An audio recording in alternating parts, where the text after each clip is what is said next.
Assalamualaikum warahmatullahi wabarakatuh. Alhamdulillah, wassalatu wassalamu ala rasulillah wa ala alihi wa sahbihi wa mawalah. Ashhadu an la ilaha illallah wa ashhadu anna muhammadan abduhu wa rasuluh. Puji dan syukur marilah kita panjatkan kepada Allah Subhanahu wa ta'ala yang Maha Ghafur.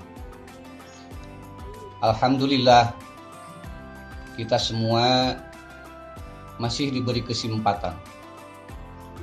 kesempatan untuk melaksanakan ibadah shaum di bulan Ramadan ini.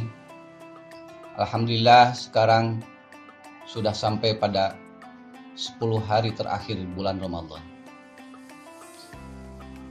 Sholawat beserta salam semoga selalu terlimpah curah kepada junjungan alam, yakni Habibana wa Nabiyana Muhammad sallallahu alaihi wasallam.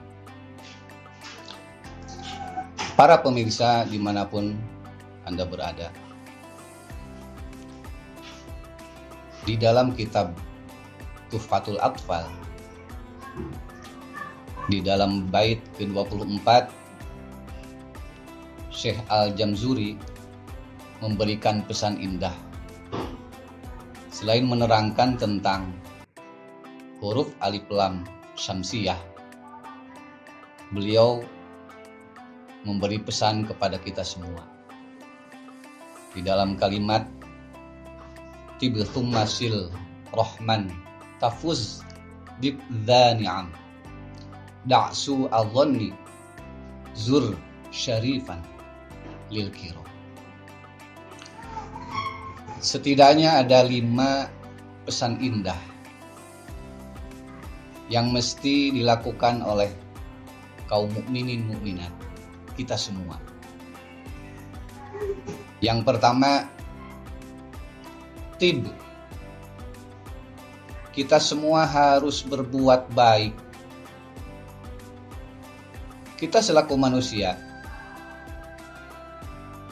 apapun statusnya, siapapun kita harus selalu berbuat baik pada sesama. Yang kaya pada yang miskin pada yang kaya, yang pintar kepada yang kurang pintar, yang kurang pintar kepada yang pintar, dan begitu seterusnya. Sehingga kalau kita selalu berbuat baik sebagaimana yang dicontohkan oleh Rasulullah Shallallahu Alaihi Wasallam, niscaya dengan berbuat baik segala kebatilan, segala kejelekan akan sirna. Wa qul ja'al haqq wa zahaqal batil innal batila kana zahuqa. Yang pada akhirnya setiap manusia kalau berbuat baik, insya Allah akan selalu bermanfaat pada manusia dan alam sekitar. Khairun nas anfa'uhum linnas. Sebaik-baik manusia adalah yang bermanfaat kepada orang lain, insya Allah.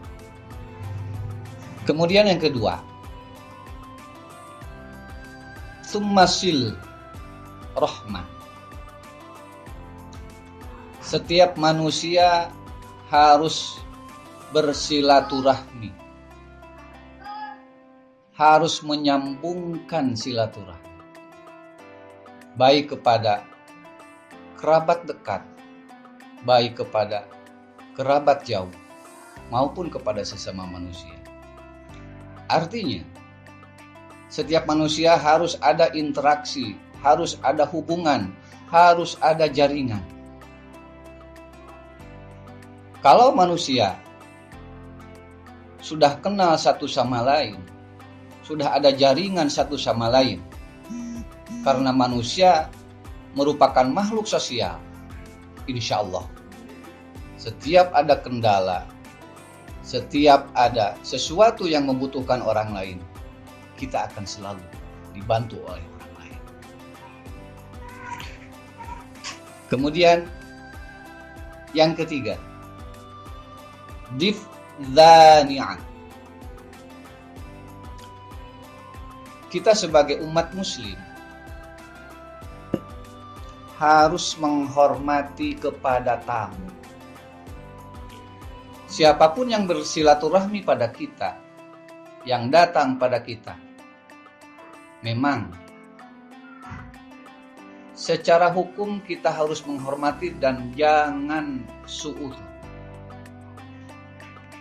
Walaupun seiring dengan perkembangan zaman, sekarang ini kalau ada seseorang yang bertamu pada kita, kita harus berhati-hati. Tapi insya Allah, kalau kita berhusnudzon kepada Allah, berhusnudzon kepada orang tersebut, sambil berwaspada pada orang yang datang kepada kita, kita akan selalu memuliakan. Pertama, kita dipersilakan masuk dari mana secara sopan. Kemudian makanan, minuman yang tersedia di kita boleh kepada tamu.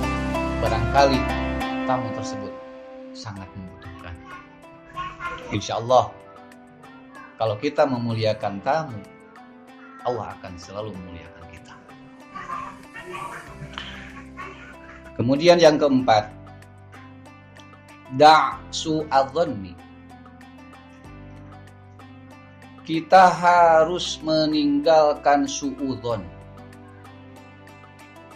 Dalam arti kita jangan negatif thinking pada siapapun. Sekalipun tampilannya kurang meyakinkan, sekalipun orang kafir, pada orang kafir kita jangan ujug-ujug suudzon. Barangkali orang kafir tersebut nanti pada akhirnya masuk Islam dan meninggal dengan husnul khotimah. Kita hanya mendoakan semoga mereka diberi hidayah oleh Allah untuk masuk Islam. Dan bagaimana kepada orang kafir yang memusuhi dan memerangi umat Islam? Nabi Muhammad Rasulullah SAW mencontohkan kepada kita semua, kepada orang yang kafir yang memusuhi umat Islam, Nabi sangat keras. Tapi kepada orang kafir yang tidak memusuhi Islam, Nabi sangat berlaku, sangat. Apalagi kepada sesama manusia, tidak boleh sama sekali suudzon, negatif thinking. Insya Allah, kalau dengan negatif thinking itu akan menguras tenaga. Belum apa-apa kita sudah negatif thinking, itu akan menguras dan sangat menguras tenaga dan pikiran, sehingga kita fokus segala sesuatu yang membangkitkan gairah kita untuk di kehidupan ini. Kemudian yang terakhir, zur syarifan lil kiram. Berziarah kepada orang yang mulia, bertemu, sowan, berdiskusi, bermusyawarah, berkumpul. Zur dalam arti kita harus berkumpul dengan orang-orang yang mulia. Insya Allah, kalau seseorang selalu berkumpul, bercampur dengan orang yang mulia, maka sedikit demi sedikit perilaku jeleknya, perilaku buruknya akan diganti oleh Allah dengan perilaku yang lain. Orang yang bergaul dengan penjual minyak wangi, maka selalu wangi. kecipratan wanginya oleh penjual parfum tersebut. Tapi orang yang bergaul dengan orang jelek, walaupun dia baik, namanya tetap akan dicap jelek karena dia bergaul dengan orang yang jelek. Ada juga zur syarifan lil kiram, itu berziarah kepada orang-orang yang mulia yang sudah meninggal, para ulama, para wali, supaya kita selalu mendoakan mereka. Kita selalu ingat bahwa kita semua akan meninggal, akan meninggalkan alam fana ini, dunia yang hanya sementara. Insya Allah dengan 5 pesan indah ini, apabila kita selalu melaksanakannya, kita akan jauh oleh hal-hal yang tidak baik, dan Allah akan selalu menolong kita baik di dunia maupun di akhirat. Semoga uraian yang singkat ini bermanfaat bagi kita semua. Demikian, adanallah wa iyyakum ajma'in. Billahi taufiq wal hidayah. Wassalamualaikum warahmatullahi wabarakatuh.